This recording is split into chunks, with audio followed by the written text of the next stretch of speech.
अक्षय तृतीयेला स्त्रियांनी करा हे 5 खास उपाय. वर्षभर घरात येईल अफाट संपत्ती. अक्षय तृतीया हा शुभ मुहूर्त म्हणून ओळखला जातो. त्यामुळेच हा दिवस एखाद्या उत्सवाप्रमाणे साजरा करायला हवा.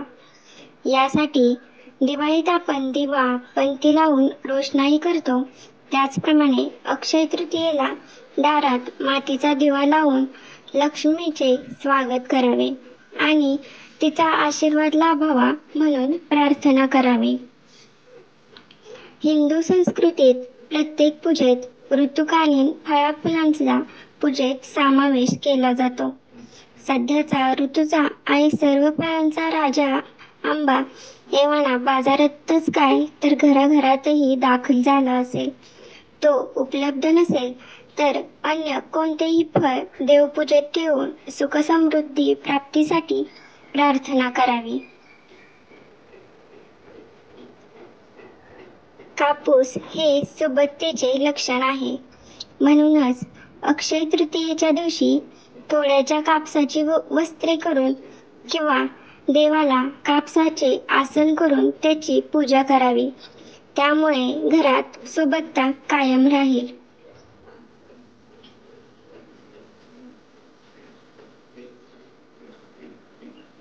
मीठ हे केवळ आहारशास्त्रातच नाही तर वास्तुशास्त्रातही अतिशय महत्त्वाचे आहे. आयुर्वेद तसेच ज्योतिषशास्त्र देखील मिठाचे महत्त्व अधोरेखित करते. मिठाशिवाय अन्न आळणी लागते. ते योग्य प्रमाणात आहारात असलेच पाहिजे.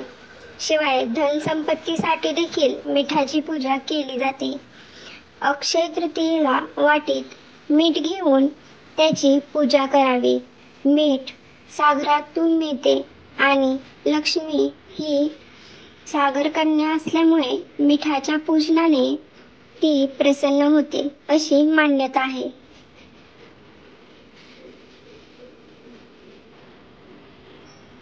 तुळशीची पूजा केवळ उत्सव प्रसंगी नाही तर दैनंदिन जीवनातही केली जाते.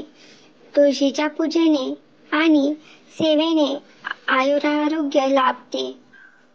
अक्षय तृतीयेच्या मुहूर्तावर देवीकडे आरोग्यवृद्धीचे दान पदरात पाडून घेणे याहून शुभ काय.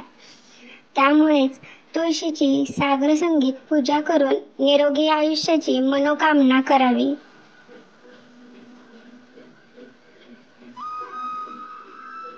धन्यवाद.